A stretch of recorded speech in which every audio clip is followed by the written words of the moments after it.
नमस्कार सर। सत्साई सत्साई। क्या नाम है जी आपका? मेरा नाम धर्मवीर दास है जी। क्या काम करते हैं आप? जी मैं जेल वार्डर हूँ, जेल डिपार्टमेंट में नौकरी करता हूँ। कहाँ के रहने वाले? मेरा गांव कंडेला, जिला जींद, हरियाणा का निवासी हूँ जी मैं। संत रामपाल जी महाराज की शरण में कैसे आए? ये बहुत लंबा प्रकरण है, इसको मैं थोड़ा विस्तार से बताऊँगा आपके सामने। मैं जिस टाइम ये करौथा कांड हुआ उस टाइम रोहतक जेल पर वार्डर के पद पर था, और बहुत तरह बात सुनी एक भाई ऐसे हुआ करौथा कांड, ऐसे सुनते थे अखबारों में हर रोज़। तो बड़ा दुख हुआ ये बातें सुनकर, भाई ये संत सभी ऐसे ही करते हैं। तो फिर कुछ दिन के बाद पता चला भाई संत रामपाल जी महाराज रोहतक जेल में आएंगे। तो हमारी वहाँ पर ड्यूटी थी, हमने देखा, सोचा भाई यहीं बात करेंगे, आके पूछेंगे उनसे क्या ये वास्तविक सच्चाई है। उसके बाद मेरे कुछ दोस्त थे मेरे गांव में, जिन्होंने सतगुरु रामपाल जी महाराज जी से उपदेश लिया हुआ था। तो मैंने उनके पास जाकर कहा भाई तुम्हारे गुरु जी तो ये देखो अखबारों में ऐसे आते हैं, इनके बारे में बहुत बकवास ऐसे करते हैं। वो न बोले नहीं भाई हमारे गुरु जी ऐसे नहीं करते। लेकिन मेरे विश्वास नहीं हुआ इस बात का। तो एक मेरा दोस्त जो गांव में केबल का, वैसे स्कूल का प्राइवेट स्कूल है, गांव में केबल चलाता है वो, मैं उसके बाहर खड़ा होया, उससे मैंने बहुत गलत गलत बातें की उसको। अगर भाई तुम्हारे गुरु जी ऐसे करते, मैं तुम्हारे आता नहीं। उन्होंने बोला भाई एक बात बता, मेरी माँ पागल, एक्चुअल में उसकी माँ पागल थी, अपने कपड़े उतार कर फेंक देती थी।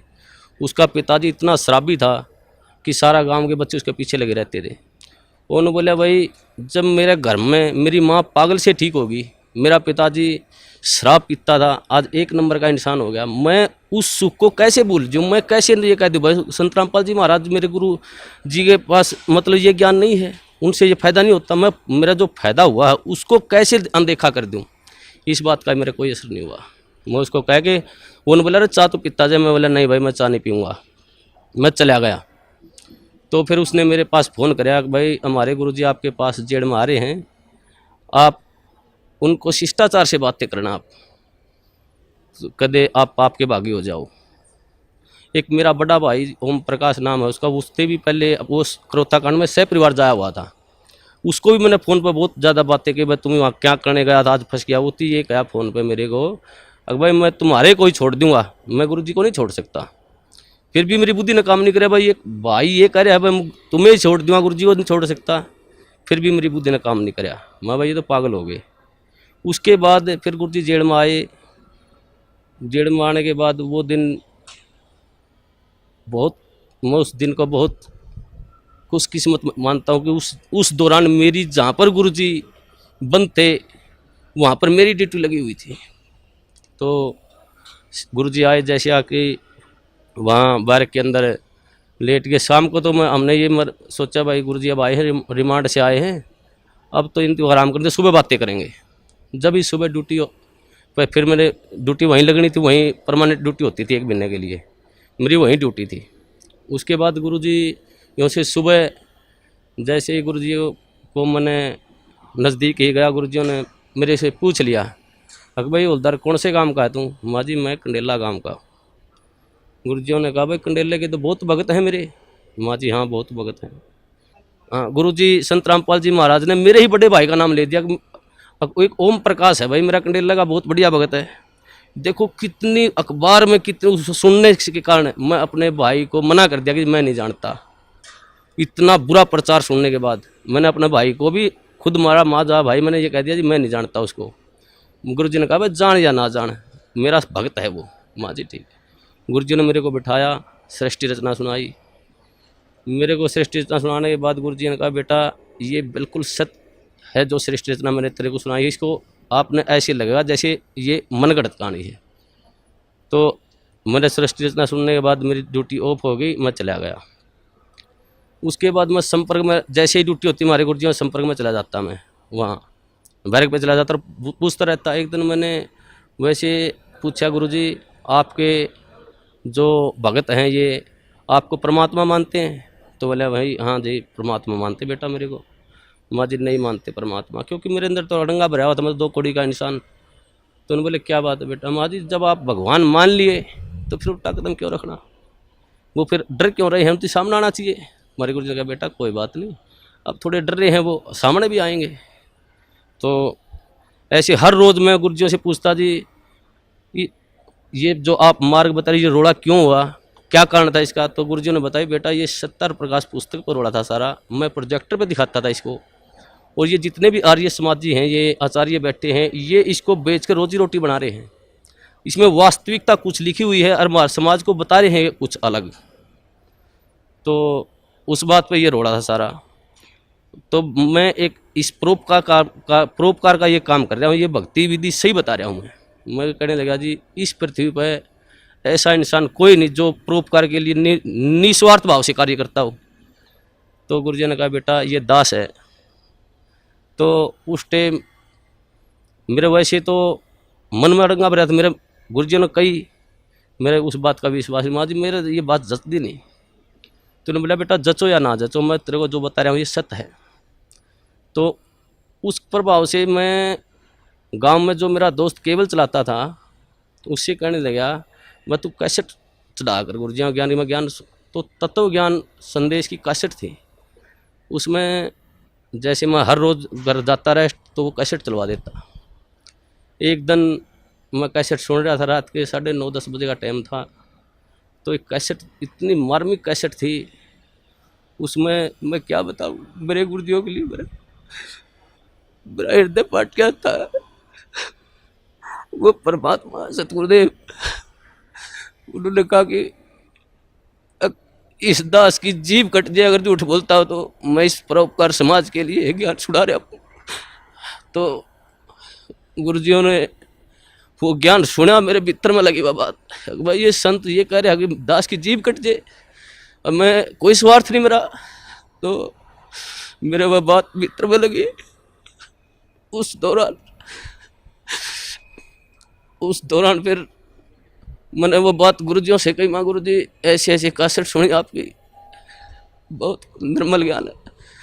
फिर मेरा जो भीतर अड़ंगा भरा हुआ था वो बार बार फिर वो वापिस हटा देता था उस ज्ञान को। एक दिन रात को 2 बजे मेरी ड्यूटी थी, मैं गुरुजियों के पास गया तो गुरुजियों ने फिर बिठा के मेरे को कहा बेटा ऐसे भक्ति करनी चाहिए परमात्मा की। तो गुरुजियों ने जो सुनाया सारी भक्ति बताने के बाद कहा बेटा आज तेरे कुछ समझ में बात। मेरे मुंह से ऑटोमेटिक, वैसे मैं कहना भी नहीं चाह रहा था मेरे से, यार जी आप बिल्कुल सत्य है, आपका ज्ञान बिल्कुल सत्य है, मैं ही ऐसा पापी हूँ जो मेरे अंदर नहीं समा रहा ये ज्ञान। तो हमारे गुरुजी ने कहा बेटा अब समाएगा ये ज्ञान तेरे अंदर, अब समाएगा। उस दिन से मेरे अंदर वो ज्ञान बिल्कुल भीतर समाने, जो गुरुजी कहते सारा समाने लग गया। एक दिन जैसे ही गुरुजी ऐसे घूम रहे थे, मैं भी वहाँ पर बैठा, जब लोग मैंने उपदेश नहीं लिया था, मैं वैसे ज्ञान सुनता था मैं। तो एक भक्त ने एक जैसे मुलाजिम आया, वो मेरे साथ का साथ थी, उसने आते ही गुरुजियों से कहा, हंसते हुए कहा अक जी आपको तो मिट्टी में मिला दिया। हमारे गुरुजी ने कहा हाँ बेटा मिट्टी में मिला दिया भाई। लेकिन ऐसा उदाहरण दिया हमारे गुरुजियों ने एकदम से सटीक, भाई जमींदार 40 किलो अन्न मिट्टी में मिलाता है, 70 मन उठा के ले जाता है वहाँ से। वैसे तो इस पृथ्वी पर संत आता वो जेड़ मारना नहीं चाहिए वैसे तो, लेकिन इस संत को, इस दास को याद कराया करेंगे कि उन दुष्ट आचार्यों ने अपनी रोजी रोटी के लिए ऐसे संत को जिसकी आंखों में बिठाकर पूजा करनी चाहिए उसको जेल में डलवा दिया।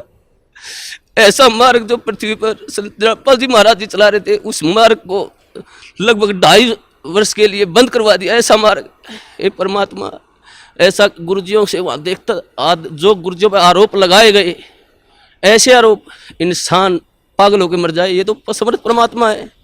इन्होंने तो वहाँ पर इतनी भी शकीन नहीं थी इनके, हर बार ऐसा निर्मल ज्ञान, ऐसा प्यारा ज्ञान। फिर उसके बाद हम गुरुजियों से मैं कहता हूँ गुरुजी नाम उपदेश दो दास को। तो मेरे गुरुजियों ने मेरे को मना कर दिया कि बेटा अभी नहीं, आप और थोड़ा समझो ज्ञान को, और थोड़ा ज्ञान को समझो, उसके बाद लेना गया आप उपदेश। मैं घर जाता कैसेट चलवा लेता, मेरे जो दोस्त था उससे, भाई कैसेट चला गुरुजियों की, वो कैसेट मैं सुनता रहता। तो जैसे मेरी भक्तमती थी, मेरी घरवाली थी, वो मैं बाहर जाता तो ऑफ कर देती चैनल को, दूसरा लगा। मैं कहता जी आप इसको बंद मत करो, ये मैं सुनता हूँ, आपने नहीं सुनना तो आप आराम से वो करो। तो मैं हर रोज़ सुनने लग गया गुरुजियों का ज्ञान, तो वो मेरे भीतर समाता गया। उसके पश्चात कई बार गुरुजियों से वहाँ पर जेल के अंदर, जैसे मैं गुरुजियों से बताता गुरुजी आपके ये सत्संग सुना मैंने, तो गुरुजी फिर दोबारा बताते मेरे को। तो ऐसे होते होते लगभग 6 महीने चले गए और 1 साल से ऊपर लगभग 1.5 साल गुजर गया। फिर मैंने, मेरी ड्यूटी प्रशासन ने मेरे को क्या कराया कि ये तो संत रामपाल जी को मिलने जाता है, इसकी ड्यूटी बाहर लगा दो जेल से। मेरी ड्यूटी बाहर लगा दी गई। बाहर लगाने के बाद अंदर मेरे को जाने नहीं दें, ज्ञान और नाम उपदेश मेरे को मिला नहीं। एक दिन वैसे गुरुजी, सोमवार का दिन था, 24 अगस्त को 2 बजे गुरुजी मुलाकात पर आए हुए थे। उन्होंने आने के बाद मैं जैसे ही मौका लगा कर डोडी में चला गया और मैंने ऐसे गुरुजियों की तरफ ऐसे आदर भाव से प्रणाम किया। गुरुजी ने इशारा कर दिया मेरी तरफ, बेटा इधर आ जाए। मैं चला गया। जाते ही परमात्मा ने, सतगुरुदेव रामपाल जी महाराज ने मेरे को नाम उपदेश दिया और कहा बेटा बाहर जल और मिश्री ले लेना, भक्तों को कह देना। वो दिन है, मेरे को उस दिन से ऐसे नाम उपदेश मिला। तो हमारे नाम उपदेश लेने के पश्चात जो प्रशासन था, जेल प्रशासन, सभी मुलाजिम, सुप्रिटेंडेंट, सभी हमारे खिलाफ, 2-4 और दोस्त थे मेरे साथ, कई और दोस्त थे जिन्होंने साथ में नाम लिया था। तो प्रशासन खिलाफ हो गया। उन्होंने एक दिन हमारे को बुलाया और कहा भाई आप वर्दी में लेटते हो, यहाँ उस रामपाल के चरणों में पढ़ते हो, आप यहाँ पर सारा प्रशासन ये महसूस करते हैं, बेइज्जती महसूस करते हैं। हमने कहा जी परमात्मा की बातें हैं, हम तो कौन कहने वाले हैं। परमात्मा ने की दास है, सतगुरुदेव रामपाल जी महाराज की दास है। मैंने जेल सुप्रिटेंडेंट को कहा जी आप जिस वक्त ड्यूटी पर आते हो आप परमात्मा को मानते हो? तो वो कहने लगे जी मैं मानता हूँ। उस सुप्रिटेंडेंट को मैंने कहा जी आप जब घर से आ रहे हो तो रास्ता मंदिर पड़ता हो तो आप वहाँ झुको नहीं गए, उसके प्रणाम नहीं करोगे? जी बोले भाई मैं करके आऊँगा प्रणाम। तो मैंने कहा जी हमारे तो परमात्मा सतगुरु रामपाल जी महाराज है, मंदिर भी हमारे, तो ये सब कुछ ही है जी, हम नहीं रुक सकते जी, हम प्रणाम करेंगे ही करेंगे। आप हमारे को सस्पेंड करो, डिसमिस करो, कुछ भी करो। तो उन्होंने बोले भाई ठीक है, तुम नहीं मानते तो करते रहो। तो ऐसे ही सारा प्रशासन का ये सिस्टम चलता रहा जी। उसके पश्चात जिस टाइम ये क्रोथा कांड हुआ, उसके पश्चात जब ये क्रोथा कांड हुआ था, हमारे पास डीसी ऑफिस से और एसपी ऑफिस से 2-4 मुलाजिम आते थे जेल पर, वहाँ पर पुलिस के। तो हम उनसे पूछते थे भाई वहाँ पर क्रोथा कांड ऐसे हुआ, आप वहाँ थे, मौजूद थे वहाँ पर? वो कहते थे भाई हम वहाँ पर मौजूद थे, ये बातें सारी सच्चाई हैं। तो ऐसे वो हमारे को बता करते कि दोस्तों साथ में उठते बैठते खाते पीते थे वहाँ पर। फिर जब हमें ज्ञान हुआ, गुरुजियों ने बताया भाई ये सौदा अलग था, सत्यार प्रकाश का रोड़ा था, सच्चाई ये है। तो फिर हम उसे बहस करने लगे, भाई तुम वहाँ बताओ वहाँ पर ऐसे हुआ था और ये गुरुजी बता रहे हैं ऐसे, सच्चाई है ये। तो एक दिन मैं उनसे ऐसे बहस कर रहा था, भाई तुम झूठ बोलते हो। फिर एक मुलाजिम ने मेरे को बताया, बोला भाई सत्य है, हम उस टाइम झूठ बोलिया कर दे, ये सच्चाई नहीं, सच्चाई जो तुम बता रहा है ये है सत्य।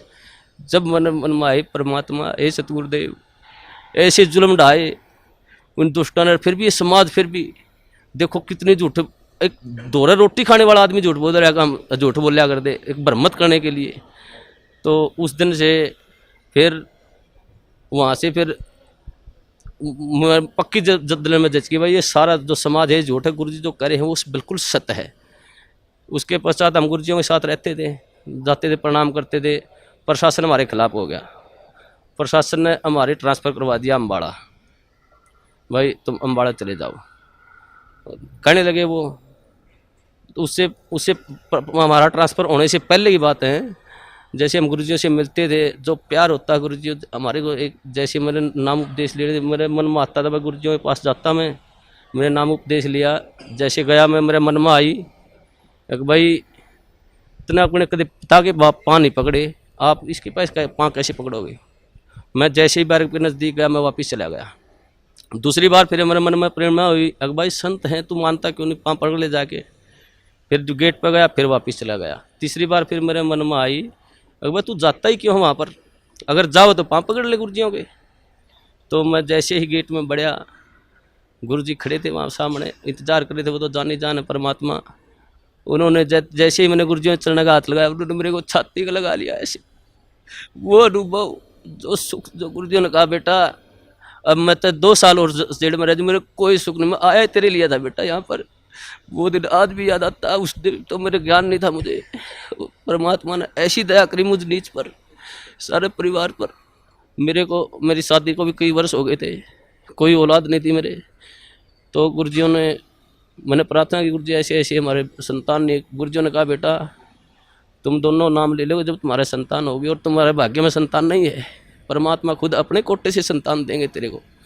तो उस दिन फिर भगतमती, मेरी भगतमती को भी मैंने कहा भाई ये परमात्मा आए हुए हैं, पूर्ण संत हैं, ये ज्ञान सुनो आप। तो वो सीडी सुनने लगी, उनको भी ज्ञान हो गया। फिर उसके पश्चात उसने भी फिर जेल में बने गुरुजियों से प्रार्थना करी, गुरुजी भगतमती भी नाम लेना चाहती है, बोला बेटा बाहर सीडी पे दुआ देना, मेरा आदेश है। उसने भी फिर नाम उपदेश दे दिया गुरुजियों ने, गुरुजियों आदेश से बाहर। तो 1 साल के अंदर फिर हमारे परमात्मा ने अपनी कृपा से एक संतान, एक लड़का भी दिया। उस परमात्मा के क्या सुख गुना, इतने सुख दिए हैं मेरे को, इस परमात्मा की इतनी दया है। और सबसे बड़ा काम मुझे मतलब 2 कौड़ी का इंसान हूँ, मुझे भक्ति का क्या पता है। गुरुजी ने जो प्यार होता है, जो प्यार, वास्तविक प्यार गुरुजी ने दिया मेरे को, मुझे तो पता ही भी नहीं था प्यार क्या होता है। ये परमात्मा, ये जाने ये वो परमात्मा है, ये सारी सृष्टि के पालन करता है। ये पूर्ण संत कबीर परमेश्वर हैं, ये तो एक लीला करने हैं यहाँ पर। हम 2 कौड़ी के जीवों के लिए ये भटकते रहे, एक आत्मा के लिए ये परमात्मा लाखों रुपए बाहर देते हैं। और ये समाज इसको कहते हैं ये बुराई कर रहा है। ये पूर्ण परमात्मा पर, जो पूर्ण परमात्मा का संत होता है वो बुराई नहीं करता किसी की। ये तो अपने बच्चों के लिए शिक्षा दे रहे इस बात को, भाई तुम पहचानो ये ज्ञान है, ऐसा पवित्र ज्ञान है परमात्मा इस पृथ्वी पर। ये किसी संत में देख लो, किसी आधार ही नहीं ज्ञान का, और ये ऐसा ज्ञान दे रहे हैं, मोक्ष का मार्ग बता रहे हैं, ढोल पीट रहे हैं, हर इन्हीं को कहते निंदा करते हैं। हे परमात्मा, मैं तो इस सब समाज से यही कहूँगा कि इस संत को, ये पूर्ण परमात्मा, इनकी पलकों में बैठाकर पूजा करनी चाहिए इनकी। और सभी समाज से कहूँगा अपने और अपने परिवार को जितना भी जल्दी हो सके यहाँ पर सतगुरु रामबंदी छोड़ सतगुरु रामपाल जी महाराज की शरण में लाकर उनका कल्याण करवाएं, और सभी भाइयों को बताएं बस वास्तविक ज्ञान वहाँ पर है। मैं यही कहना चाहूँगा। सत साहिब। धन्यवाद, धन्यवाद।